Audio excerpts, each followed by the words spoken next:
The Lurking Fear by H.P. Lovecraft. 1. The Shadow on the Chimney. There was thunder in the air on the night I went to the deserted mansion atop Tempest Mountain to find the lurking fear. I was not alone, for foolhardiness was not then mixed with that love of the grotesque, and the terrible which has made my career a series of quests for strange horrors in literature and in life. Visited with me were 2 faithful and muscular men for whom I had sent when the time came. Men long associated with me in my ghastly explorations because of their peculiar fitness. We had started quietly from the village because of the reporters who still lingered about after the eldritch panic of a month before, the nightmare creeping death. Later, I thought, they might aid me, but I did not want them. Would to God I had let them share the search, that I might not have had to bear the secret alone so long. To bear it alone for fear the world would call me mad or go mad itself at the daemon implications of the thing. Now that I'm telling it anyway, lest the brooding make me a maniac, I wish I had never concealed it, for I, and I only, know what manner of fear lurked on that spectral and desolate mountain. In a small motor car, we covered the miles of primeval forest and hill until the wooded ascent checked it. The country bore an aspect more than usually sinister as we viewed it by night and without the accustomed crowds of investigators, so that we were often tempted to use the ethylene headlight despite the attention it might attract. It was not a wholesome landscape after dark, and I believe I would have noticed its morbidity even had I been ignorant of the terror that stalked there. Of wild creatures there were none. They are wise when death leers close. The ancient lightning-scarred trees seemed unnaturally large and twisted, and the other vegetation unnaturally thick and feverish, while curious mounds and hummocks in the weedy, fulgurate pitted earth reminded me of snakes and dead men's skulls swelled to gigantic proportions. Fear had lurked on Tempest Mountain for more than a century. This I learned at once from newspaper accounts of the catastrophe which first brought the region to the world's notice. The place is a remote, lonely elevation in that part of the Catskills where Dutch civilization once feebly and transiently penetrated, leaving behind as it receded only a few ruined mansions and a degenerate squatter population inhabiting pitiful hamlets on isolated slopes. Normal beings seldom visited the locality till the state police were formed, and even now only infrequent troopers patrol it. The fear, however, is an old tradition throughout the neighbouring villages, since it is a prime topic in the simple discourse of the poor mongrels who sometimes leave their valleys to trade hand-woven baskets for such primitive necessities as they cannot shoot, raise, or make. The lurking fear dwelt in the shunned and deserted Martin's mansion, which crowned the high but gradual eminence whose liability to frequent thunderstorms gave it the name of Tempest Mountain. For over 100 years the antique, grove-circled stone house had been the subject of stories incredibly wild and monstrously hideous. Stories of a silent, colossal creeping death which stalked abroad in summer. With whimpering insistence, the squatters told tales of a daemon which seized lone wayfarers after dark, either carrying them off or leaving them in a frightful state of gnawed dismemberment, while sometimes they whispered of blood trails toward the distant mansion. Some said the thunder called the lurking fear out of its habitation, while others said the thunder was its voice. No one outside the backwoods had believed these varying and conflicting stories with their incoherent, extravagant descriptions of the half-glimpsed fiend. Yet not a farmer or villager doubted that the Martins' mansion was ghoulishly haunted. Local history forbade such a doubt, although no ghostly evidence was ever found by such investigators as had visited the building after some especially vivid tale of the squatters. Grandmothers told strange myths of the Martins' spectre, myths concerning the Martins family itself, its queer hereditary dissimilarity of eyes, its long, unnatural annals, and the murder which had cursed it. The terror which brought me to the scene was a sudden and portentous confirmation of the mountaineers' wildest legends, One summer night, after a thunderstorm of unprecedented violence, the countryside was aroused by a squatters' stampede which no mere delusion could create. The pitiful throngs of natives shrieked and whined of the unnameable horror which had descended upon them, and they were not doubted.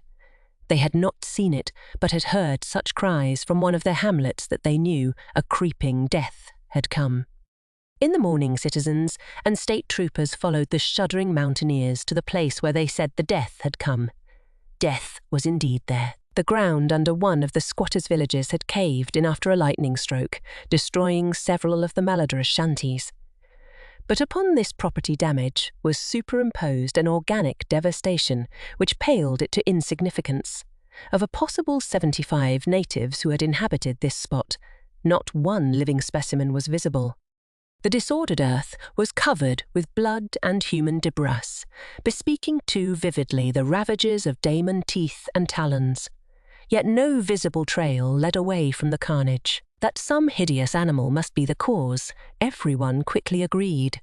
Nor did any tongue now revive the charge that such cryptic deaths formed merely the sordid murders common in decadent communities. That charge was revived only when about 25 of the estimated population were found missing from the dead. And even then it was hard to explain the murder of 50 by half that number. But the fact remained that on a summer night a bolt had come out of the heavens and left a dead village whose corpses were horribly mangled, chewed and clawed. The excited countryside immediately connected the horror with the haunted Martin's mansion, though the localities were over 3 miles apart. The troopers were more sceptical, including the mansion only casually in their investigations and dropping it altogether when they found it thoroughly deserted. Country and village people, however, canvassed the place with infinite care, overturning everything in the house, sounding ponds and brooks, beating down bushes, and ransacking the nearby forests. All was in vain. The death that had come had left no trace save destruction itself.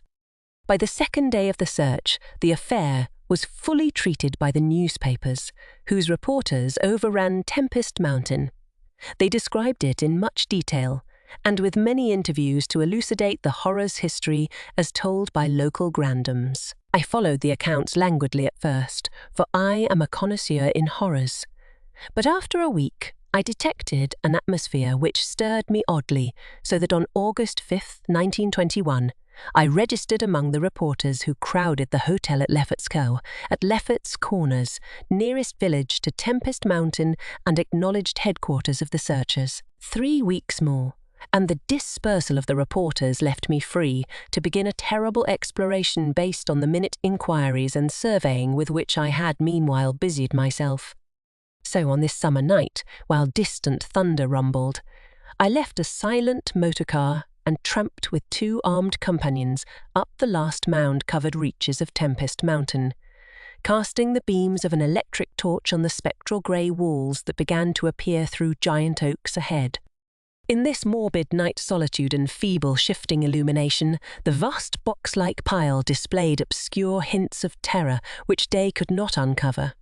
Yet I did not hesitate, since I had come with fierce resolution to test an idea. I believed that the thunder called the death daemon out of some fearsome secret place, and be that daemon solid entity or vaporous pestilence, I meant to see it. I had thoroughly searched the ruin before, hence knew my plan well, choosing as the seat of my vigil the old room of Jan Martens, whose murder looms so great in the rural legends. I felt subtly that the apartment of this ancient victim was best for my purposes. The chamber, measuring about 20 feet square, contained like the other rooms some rubbish which had once been furniture. It lay on the 2nd story, on the southeast corner of the house, and had an immense east window and narrow south window, both devoid of panes or shutters. Opposite the large window was an enormous Dutch fireplace with scriptural tiles, representing the prodigal son, and opposite the narrow window was a spacious bed built into the wall. As the tree-muffled thunder grew louder, I arranged my plan's details. First, I fastened side by side to the ledge of the large window 3 rope ladders which I had brought with me. I knew they reached a suitable spot on the grass outside, for I had tested them. Then the three of us dragged from another room, a wide four-poster bedstead, crowding it laterally against the window. Having strewn it with fir boughs, all now rested on it with drawn automatics, two relaxing while the third watched. From whatever direction the daemon might come, our potential escape was provided. If it came from within the house, we had the window ladders. If from outside, the door and the stairs. We did not think, judging from precedent, that it would pursue us far even at worst. I watched from midnight to 1 o'clock, when in spite of the sinister house, the unprotected window, and the approaching thunder and lightning, I felt singularly drowsy. I was between my two companions, George Bennet being toward the window and William Toby toward the fireplace. Bennet was asleep, having apparently felt the same anomalous drowsiness which affected me, so I designated to Bay for the next watch, although even he was nodding. It is curious how intently I had been watching that fireplace. The increasing thunder must have affected my dreams, for in the brief time I slept there came to me apocalyptic visions. Once I partly awaked, probably because the sleeper toward the window had restlessly flung an arm across my chest. I was not sufficiently awake to see whether Bay was attending to his duties as sentinel, but felt a distinct anxiety on that score. Never before had the presence of evil so poignantly oppressed me. Later I must have dropped asleep again, for it was out of a phantasmal chaos that my mind leaped when the night grew hideous with shrieks beyond anything in my former experience or imagination.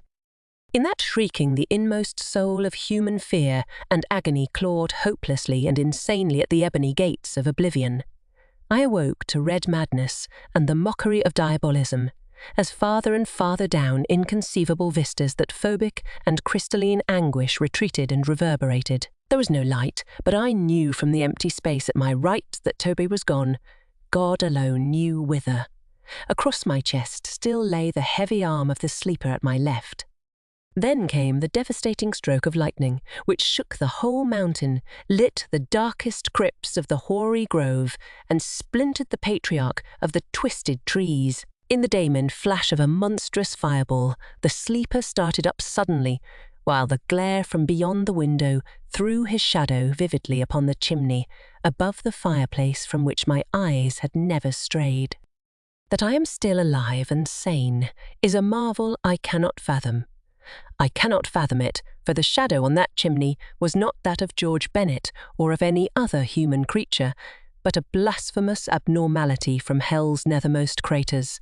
A nameless, shapeless abomination which no mind could fully grasp and no pen even partly describe. In another second I was alone in the accursed mansion, shivering and gibbering.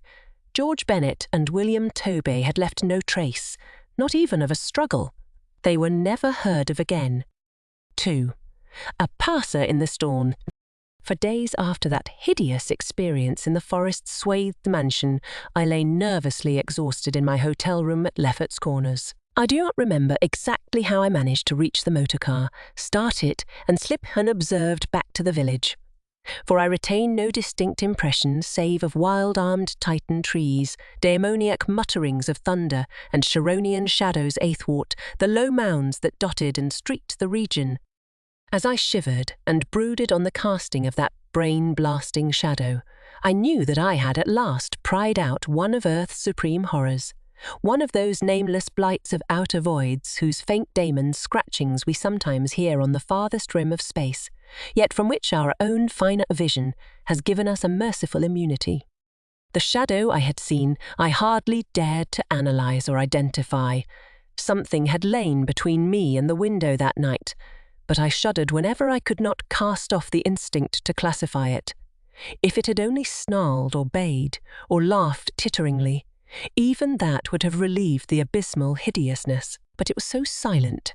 It had rested a heavy arm or foreleg on my chest. Obviously it was organic, or had once been organic. Jan Martens, whose room I had invaded, was buried in the graveyard near the mansion.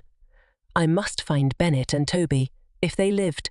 Why had it picked them, and left me for the last? Drowsiness is so stifling, and dreams are so horrible. In a short time, I realized that I must tell my story to someone or break down completely.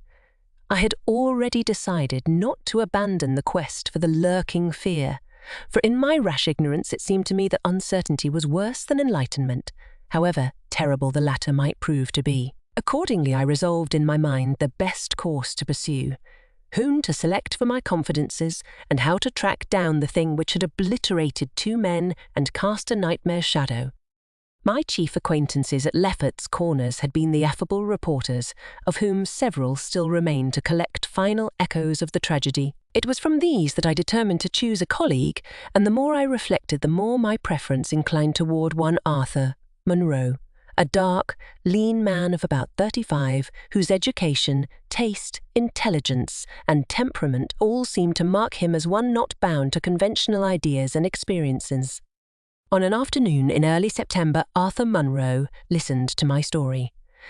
I saw from the beginning that he was both interested and sympathetic, and when I had finished, he analysed and discussed the thing with the greatest shrewdness and judgment. His advice, moreover, was eminently practical, for he recommended a postponement of operations at the Martins mansion until we might become fortified with more detailed historical and geographical data.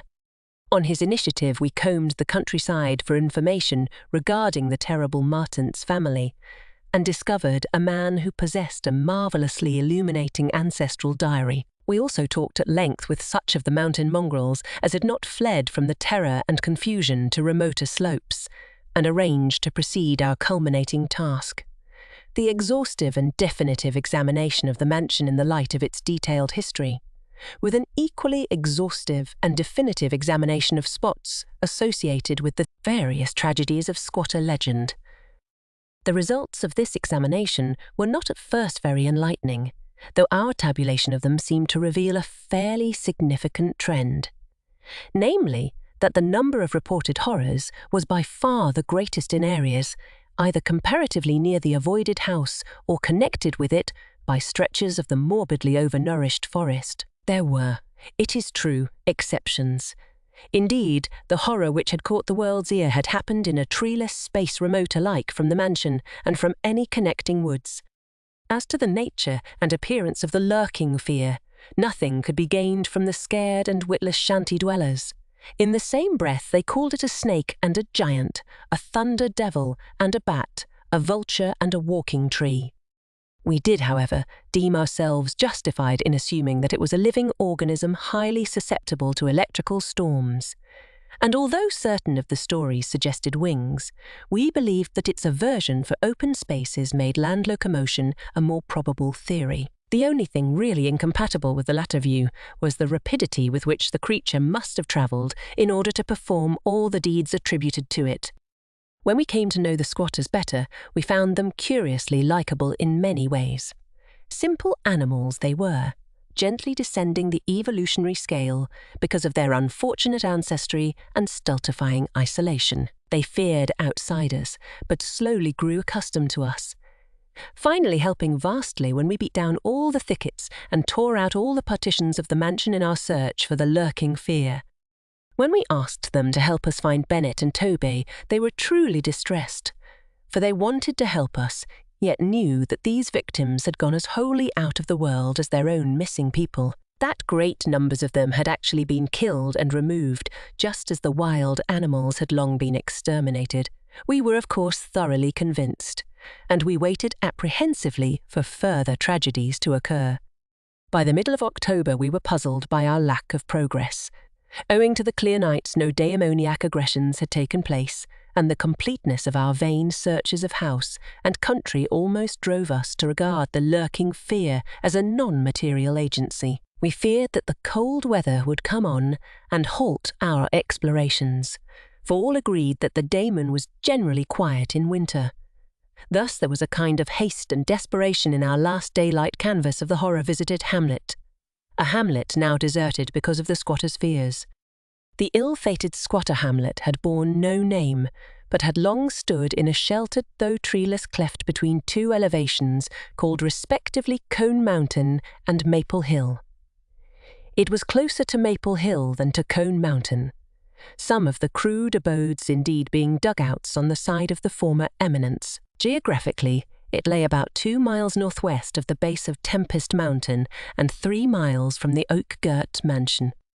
Of the distance between the hamlet and the mansion, fully 2 miles and a quarter on the hamlet side, was entirely open country, the plain being of fairly level character, save for some of the low snake-like mounds, and having as vegetation only grass and scattered weeds. Considering this topography, we had finally concluded that the Damon must have come by way of Cone Mountain, a wooded southern prolongation of which ran to within a short distance of the westernmost spur of Tempest Mountain.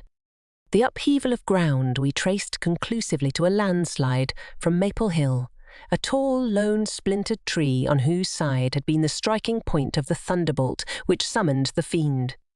As for the 20th time or more, Arthur Munro and I went minutely over every inch of the violated village. We were filled with a certain discouragement coupled with vague and novel fears. It was acutely uncanny, even when frightful and uncanny things were common, to encounter so blankly clueless a scene after such overwhelming occurrences. And we moved about beneath the leaden, darkening sky with that tragic directionless zeal which results from a combined sense of futility and necessity of action. Our care was gravely minute. Every cottage was again entered, every hillside dugout again searched for bodies, every thorny foot of adjacent slope again scanned for dens and caves, but all without result. And yet, as I have said, vague new fears hovered menacingly over us, as if giant bait-winged griffins squatted invisibly on the mountain tops and leered with abaddon eyes that had looked on trans-cosmic gulfs. As the afternoon advanced, it became increasingly difficult to see, and we heard the rumble of a thunderstorm gathering over Tempest Mountain. This sound in such a locality naturally stirred us, though less than it would have done at night.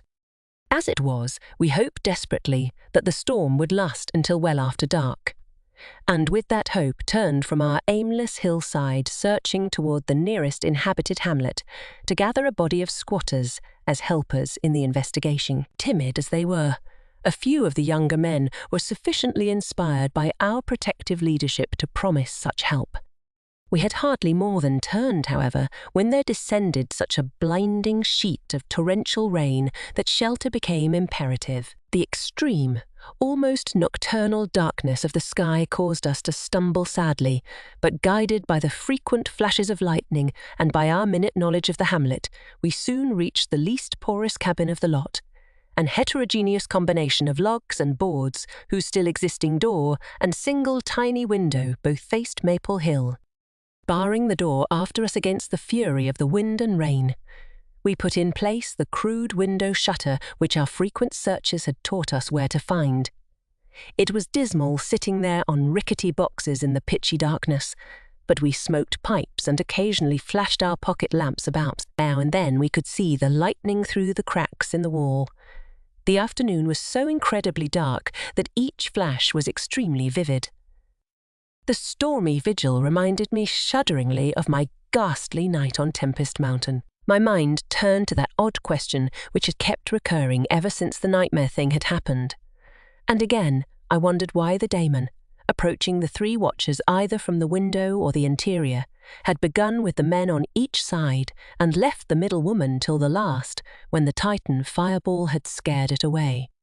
Why had it not taken its victims in natural order, with myself second, from whichever direction it had approached? With what manner of far-reaching tentacles did it prey? Or did it know that I was the leader and save me for a fate worse than that of my companions? In the midst of these reflections, as if dramatically arranged to intensify them, there fell near by a terrific bolt of lightning, followed by the sound of sliding earth. At the same time, the wolfish wind rose to demoniac crescendos of ululation. We were sure that the lone tree on Maple Hill had been struck again, and Munro rose from his box and went to the tiny window to ascertain the damage. When he took down the shutter, the wind and rain howled deafeningly in, so that I could not hear what he said. But I waited while he leaned out and tried to fathom nature's pandemonium. gradually a calming of the wind and dispersal of the unusual darkness told of the storm's passing. I had hoped it would last into the night to help our quest, but a furtive sunbeam from a knothole behind me removed the likelihood of such a thing, suggesting to Munro that we had better get some light, even if more showers came. I unbarred and opened the crude door. The ground outside was a singular mass of mud and pools, with fresh heaps of earth from the slight landslide, but I saw nothing to justify the interest which kept my companion silently lean out the window. Crossing to where he leaned, I touched his shoulder, but he did not move. Then, as I playfully shook him and turned him around, I felt the strangling tendrils of a cancerous horror whose roots reached into illimitable pasts and fathomless abysms of the night that broods beyond time. For Arthur Munro was dead, and on what remained of his chewed and gouged head there was no longer a face. 3. What the red glare meant. On the tempest-racked night of November 8, 1921, with a lantern which cast charnel shadows, I stood digging alone and idiotically in the grave of Jan Martens. I had begun to dig in the afternoon because a thunderstorm was brewing, and now that it was dark and the storm had burst above the maniacally thick foliage, I was glad. I believe that my mind was partly unhinged by events since August 5th. The Damon shadow in the mansion, the general strain and disappointment, and the thing that occurred at the hamlet in an October storm. After that thing I had dug a grave for one whose death I could not understand. I knew that others could not understand either, so let them think Arthur Munro had wandered away. They searched, but found nothing. The squatters might have understood, but I dared not frighten them more. I myself seemed strangely callous. That shock at the mansion had done something to my brain, and I could think only of the quest for a horror now grown to cataclysmic stature in my imagination. A quest which the fate of Arthur Munro made me vow to keep silent and solitary. The scene of my excavations would alone have been enough to unnerve any ordinary man. Baleful primal trees of unholy size, age and grotesqueness leered above me like the pillars of some hellish druidic temple, muffling the thunder, hushing the clawing wind, and admitting but little rain.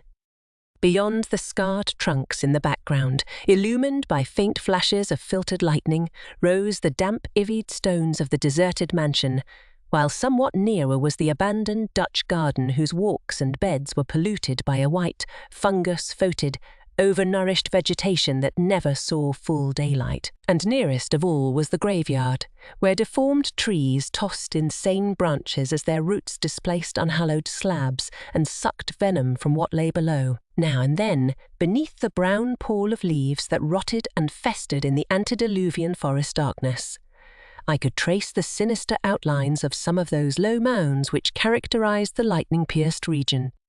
History had led me to this archaic grave. History, indeed, was all I had after everything else ended in mocking Satanism. I now believed that the lurking fear was no material thing, but a wolf-fanged ghost that rode the midnight lightning. And I believed because of the masses of local tradition I had unearthed in my search with Arthur Munro, that the ghost was that of Jan Martens, who died in 1762. That is why I was digging idiotically in his grave.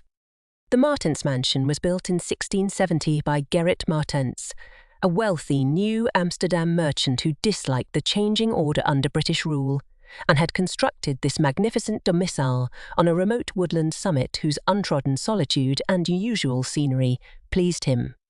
The only substantial disappointment encountered in this site was that which concerned the prevalence of violent thunderstorms in summer. When selecting the hill and building his mansion, Mynheer Martens had laid these frequent natural outbursts to some peculiarity of the year. But in time he perceived that the locality was especially liable to such phenomena. At length, having found these storms injurious to his health, he fitted up a cellar into which he could retreat from their wildest pandemonium. Sir Gerrit Martens's descendants, less is known than of himself, since they were all reared in hatred of the English civilization and trained to shun such of the colonists as accepted it. Their life was exceedingly secluded, and people declared that their isolation had made them heavy of speech and comprehension. In appearance, all were marked by a peculiar inherited dissimilarity of eyes, one generally being blue and the other brown. Their social contacts grew fewer and fewer, till at last they took to intermarrying with the numerous menial class about the estate. Many of the crowded family degenerated, moved across the valley, and merged with the mongrel population which was later to produce the pitiful squatters. The rest had stuck sullenly to their ancestral mansion, becoming more and more clannish and taciturn, yet developing a nervous responsiveness to the frequent thunderstorms. Most of this information reached the outside world through young Jan Martens, who from some kind of restlessness joined the colonial army when news of the Albany Convention reached Tempest Mountain. He was the first of Gerrit's descendants to see much of the world, and when he returned in 1760 after 6 years of campaigning, he was hated as an outsider by his father, uncles and brothers, in spite of his dissimilar Martens eyes. No longer could he share the peculiarities and prejudices of the Martenses, while the very mountain thunderstorms failed to intoxicate him as they had before. Instead, his surroundings depressed him, and he frequently wrote to a friend in Albany of plans to leave the paternal roof. In the spring of 1763, Jonathan Gifford, the Albany friend of Jan Martens, became worried by his correspondent's silence, especially in view of the conditions and quarrels at the Martens mansion. Determined to visit Jan in person, he went into the mountains on horseback. His diary states that he reached Tempest Mountain on September 20, finding the mansion in great decrepitude. The sullen, odd-eyed Martenses, whose unclean animal aspect shocked him, told him in broken gutturals that Jan was dead. He had, they insisted, been struck by lightning the autumn before, and now lay buried behind the neglected sunken gardens. They shewed the visitor the grave, barren and devoid of markers. Something in the Martenses' manner gave Gifford a feeling of repulsion and suspicion, and a week later he returned with spade and mattock to explore the sepulchral spot. He found what he expected, a skull crushed cruelly as if by savage blows. So returning to Albany, he openly charged the Martenses with the murder of their kinsman. Legal evidence was lacking, but the story spread rapidly round the countryside, and from that time the Martenses were ostracized by the world. No one would deal with them, and their distant manor was shunned as an accursed place. Somehow they managed to live on independently by the products of their estate, for occasional lights, glimpsed from faraway hills, attested their continued presence. These lights were seen as late as 1810, but toward the last they became very infrequent. Meanwhile, there grew up about the mansion and the mountain a body of diabolic legendary. The place was avoided with doubled assiduousness and invested with every whispered myth tradition could supply. It remained unvisited till 1816, when the continued absence of lights was noticed by the squatters. At that time, a party made investigations, finding the house deserted and partly in ruins. There were no skeletons about, so that departure rather than death was inferred. The clan seemed to have left several years before, and improvised penthouses shewed how numerous it had grown prior to its migration. Its cultural level had fallen very low, as proved by decaying furniture and scattered silverware, which must have been long abandoned when its owners left. But though the dreaded Martenses were gone, the fear of the haunted house continued, and grew very acute when new and strange stories arose among the mountain decadents. There it stood, deserted, feared, and linked with the vengeful ghost of Jan Martens. There it still stood on the night I dug in Jan Martens's grave. I have described my tracted digging as idiotic, and such it indeed was in object and method. The coffin of Jan Martens had soon been unearthed. It now held only dust and nitre, but in my fury to exhume his ghost I delved irrationally and clumsily down beneath where he had lain. God knows what I expected to find.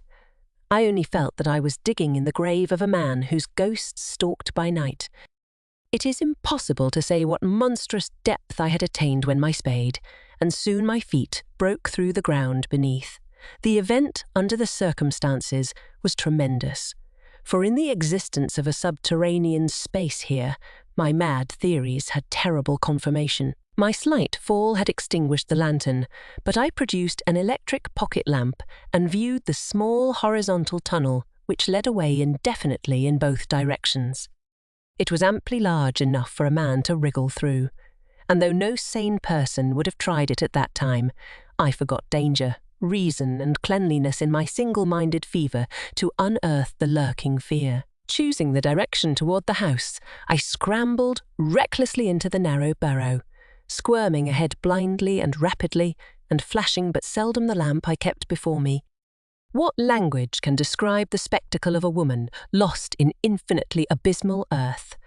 Pawing, twisting, wheezing, scrambling madly through sunken convolutions of immemorial blackness without an idea of time, safety, direction, or definite object. There is something hideous in it, but that is what I did. I did it for so long that life faded to a far memory, and I became one with the moles and grubs of nighted depths. Indeed, it was only by accident that after interminable writhings, I jarred my forgotten electric lamp alight, so that it shone eerily along the burrow of caked loam that stretched and curved ahead.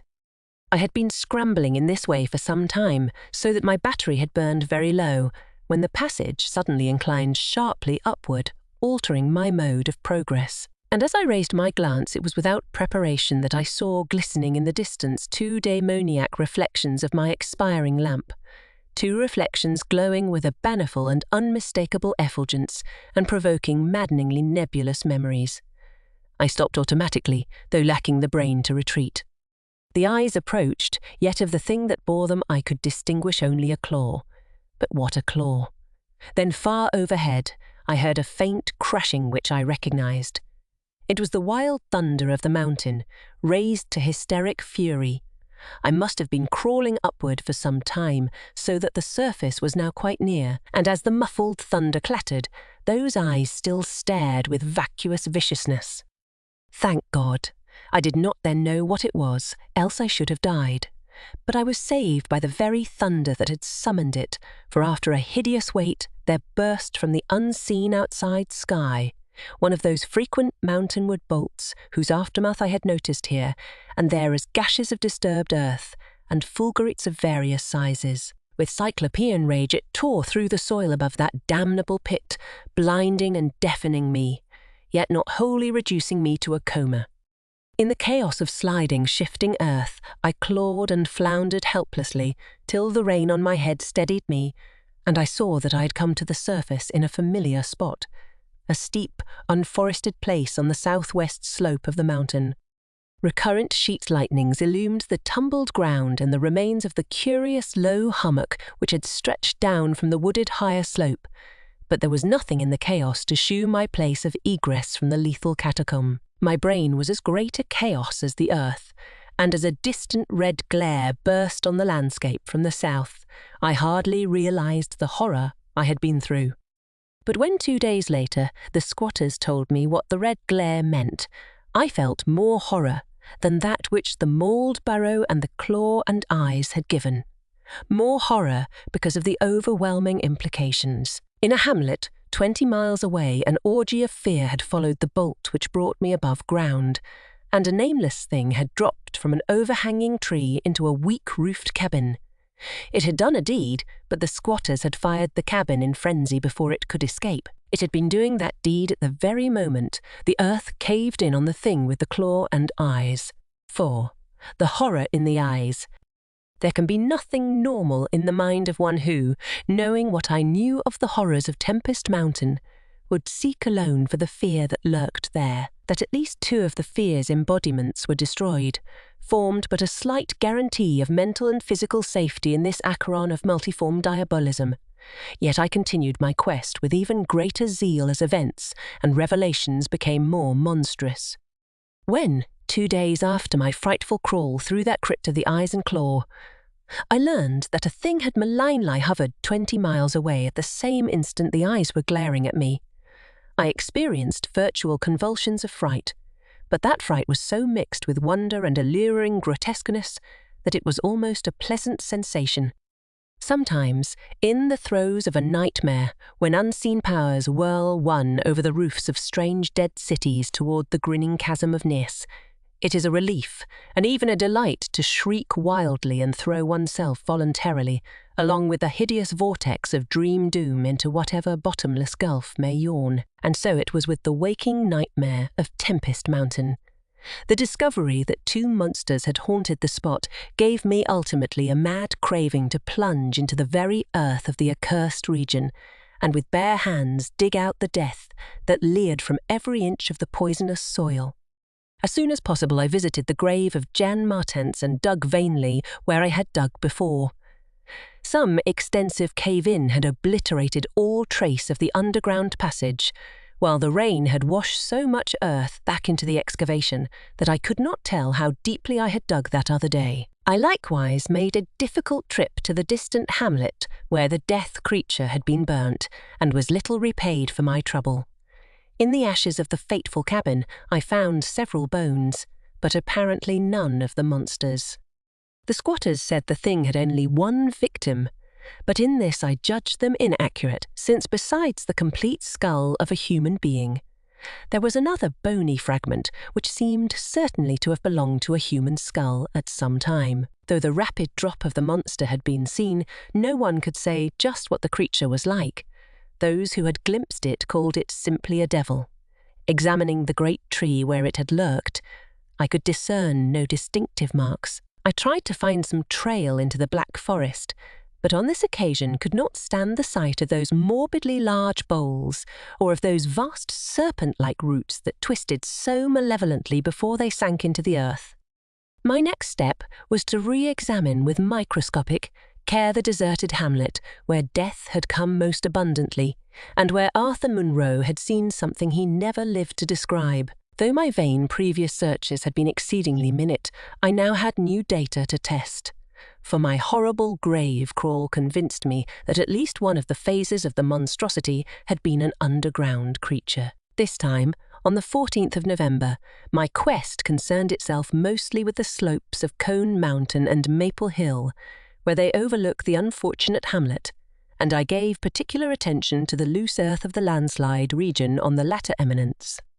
The afternoon of my search brought nothing to light, and dusk came as I stood on Maple Hill looking down at the hamlet and across the valley to Tempest Mountain. There had been a gorgeous sunset, and now the moon came up, nearly full and shedding a silver flood over the plain, the distant mountainside, and the curious low mounds that rose here and there. It was a peaceful Arcadian scene, but knowing what it hid, I hated it. I hated the mocking moon, the hypocritical plain, the festering mountain, and those sinister mounds. Everything seemed to me tainted with a loathsome contagion and inspired by a noxious alliance with distorted hidden powers. Presently, as I gazed abstractedly at the moonlit panorama, my eye became attracted by something singular in the nature and arrangement of a certain topographical element. Without having any exact knowledge of geology, I had from the first been interested in the odd mounds and hummocks of the region. I had noticed that they were pretty widely distributed around Tempest Mountain, though less numerous on the plain than near the hilltop itself, where prehistoric glaciation had doubtless found feebler opposition to its striking and fantastic caprices. Now, in the light of that low moon which cast long, weird shadows, it struck me forcibly that the various points and lines of the mound system had a peculiar relation to the summit of Tempest Mountain. That summit was undeniably a centre from which the lines or rows of points radiated indefinitely and irregularly, as if the unwholesome Martens mansion had thrown visible tentacles of terror. The idea of such tentacles gave me an unexplained thrill, and I stopped to analyse my reason for believing these mounds glacial phenomena. The more I analysed, the less I believed, and against my newly opened mind, there began to beat grotesque and horrible analogies based on superficial aspects and upon my experience beneath the earth. Before I knew it, I was uttering frenzied and disjointed words to myself. My God, molehills! The damned place must be honeycombed. How many? That night at the mansion. They took Bennett and Tobey first, on each side of us. Then I was digging frantically into the mound which had stretched nearest me. Digging desperately, shiveringly, but almost jubilantly. Digging and at last shrieking aloud with some unplaced emotion as I came upon a tunnel or burrow, just like the one through which I had crawled on that other demoniac night. After that I recall running, spade in hand. A hideous run across moon-litten, mound-marked meadows and through diseased, precipitous abysses of haunted hillside forest. Leaping, screaming, panting, bounding toward the terrible Martins mansion. I recall digging unreasoning in all parts of the briar-choked cellar, digging to find the core and centre of that malignant universe of mounds.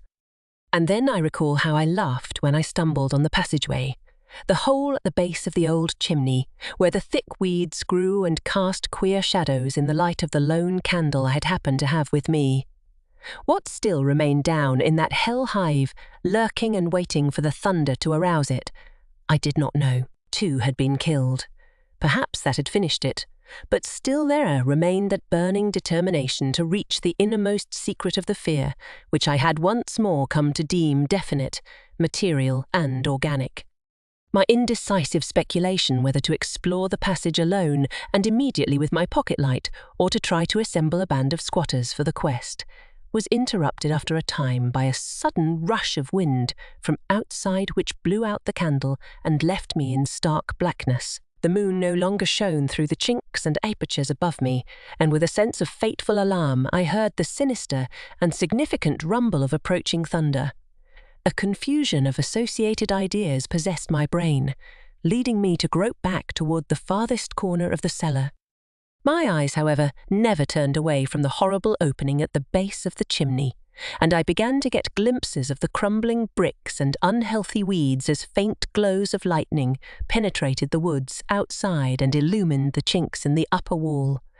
Every second I was consumed with a mixture of fear and curiosity. What would the storm call forth, or was there anything left for it to call? Guided by a lightning flash, I settled myself down behind a dense clump of vegetation, through which I could see the opening without being seen. If heaven is merciful, it will someday efface from my consciousness the sight that I saw, and let me live my last years in peace. I cannot sleep at night now, and have to take opiates when it thunders. The thing came abruptly and unannounced. A daemon, rat-like, scurrying from pits remote and unimaginable, a hellish panting and stifled grunting. And then from that opening beneath the chimney a burst of multitudinous and leprous life. A loathsome night-spawned flood of organic corruption, more devastatingly hideous than the blackest conjurations of mortal madness and morbidity. Seething, stewing, surging, bubbling like serpent slime, it rolled up and out of that yawning hole, spreading like a septic contagion and streaming from the cellar at every point of egress. Streaming out to scatter through the accursed midnight forests and strew fear, madness and death. God knows how many there were. There must have been thousands. To see the stream of them in that faint, intermittent lightning was shocking. When they had thinned out enough to be glimpsed as separate organisms, I saw that they were dwarfed, deformed hairy devils or apes, monstrous and diabolic caricatures of the monkey tribe. They were so hideously silent. There was hardly a squeal when one of the last stragglers turned with the skill of long practice to make a meal in accustomed fashion on a weaker companion. Others snapped up what it left and ate with slavering relish. Then, in spite of my days of fright and disgust, my morbid curiosity triumphed. And as the last of the monstrosities oozed up alone from that netherworld of unknown nightmare, I drew my automatic pistol and shot it under cover of the thunder. Shrieking, slithering, torrential shadows of red, viscous madness chasing one another through endless, ensanguined corridors of purple fulgurous sky, formless phantasms and kaleidoscopic mutations of a ghoulish, remembered scene. Forests of monstrous, overnourished oaks, with serpent roots twisting and sucking unnamable juices from an earth verminous with millions of cannibal devils. Mound-like tentacles groping from underground nuclei of polypos perversion. Insane lightning over malignant ivied walls, and daemon arcades choked with fungus vegetation. Heaven be thanked for the instinct which led me unconscious to places where men dwell. to the peaceful village that slept under the calm stars of clearing skies. I had recovered enough in a week to send to Albany for a gang of men to blow up the Martins' mansion and the entire top of Tempest Mountain with dynamite, stop up all the discoverable mound burrows, and destroy certain overnourished trees whose very existence seemed an insult to sanity. I could sleep a little after they had done this, but true rest will never come as long as I remember that nameless secret of the lurking fear. The thing will haunt me, for who can say the extermination is complete and that analogous phenomena do not exist all over the world? Who can, with my knowledge, think of the Earth's unknown caverns without a nightmare dread of future possibilities? I cannot see a well or a subway entrance without shuddering. Why cannot the doctors give me something to make me sleep, or truly calm my brain when it thunders? What I saw in the glow of my flashlight after I shot the unspeakable straggling object was so simple that almost a minute elapsed before I understood and went delirious. The object was nauseous, a filthy whitish gorilla thing with sharp yellow fangs and matted fur. It was the ultimate product of mammalian degeneration, the frightful outcome of isolated spawning, multiplication, and cannibal nutrition above and below the ground. The embodiment of all the snarling chaos and grinning fear that lurk behind life. It had looked at me as it died, and its eyes had the same odd quality that marked those other eyes which had stared at me underground and excited cloudy recollections. One eye was blue, the other brown. They were the dissimilar Martins' eyes of the old legends, and I knew in one inundating cataclysm of voiceless horror what had become of that vanished family, the terrible and thunder-crazed house of Martins.